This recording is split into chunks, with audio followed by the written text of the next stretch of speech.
গোলামি করতে করতে মিথ্যা ধোকা মুনাফিকি শিখেছি।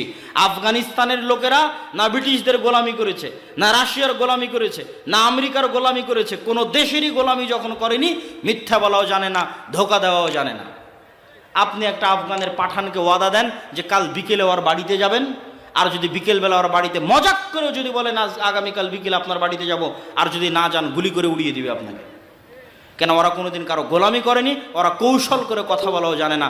এটাই হচ্ছে ইসলাম, সততা, ন্যায়পরায়ণতা। ফিরে আসলেই বিজয় ফিরে আসবে, কিন্তু ব্রিটিশদের 300 বছরের গোলামি আমাদের শেষ করে দিয়েছে।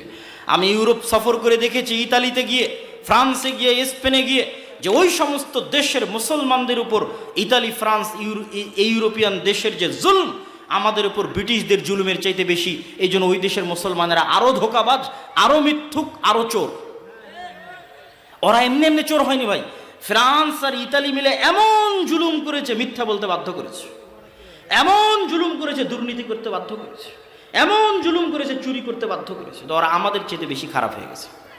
আপনাদের মধ্যে ন্যায়পরায়ণতা দেখাচ্ছি। এত মানুষ এখানে উপস্থিত আছেন, সবাইকে লক্ষ্য করে জিজ্ঞেস করতেছি, আপনি নামাজি, আপনি হাজি, আপনি দানবীর, মসজিদ কমিটির সভাপতি, জালসার অতিথি, আপনার উদ্দেশ্যে আমার প্রশ্ন, আপনি যদি আপনার বোনের সম্পত্তি, আপনার বোন তার বাপের সম্পত্তিতে যে ভাগ পাবে, এই সম্পত্তি বুঝিয়ে দিতে গড়িমসি করেছেন, এই সম্পত্তি বুঝিয়ে দিলেও দেরিতে বুঝিয়ে দিয়েছেন, সম্পত্তি দেরিতে বুঝিয়ে দিলেও আপনি ভালো জায়গায় বোনকে সম্পত্তি দেননি, ভালোটা আপনি নিয়েছেন, পচাটা অচলটা বোনকে দিয়েছেন।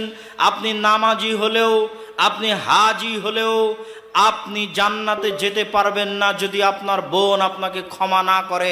এর নাম ইসলাম, এর নাম ন্যায়পরায়ণতা। আপনি অসৎ, অন্যায়পরায়ণ, আপনার সালাত, আপনার সিয়াম, আপনার হজ আপনাকে জান্নাতে নিয়ে যেতে পারবে না। কেননা ইসলাম ন্যায়পরায়ণ দিন। এই দিনের যিনি রব প্রতিপালক উনি ন্যায়পরায়ণ, এই দিনের যিনি নবী তিনি ন্যায়পরায়ণ।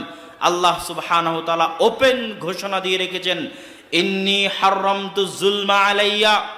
শোনো দুনিয়ার মানুষ, আমি আল্লাহ তোমাদের রব হিসেবে বলছি, আমি আমার উপর জুলুম করাকে হারাম করে নিয়েছি। কেমন ভাবে হারাম করে নিয়েছি জানো?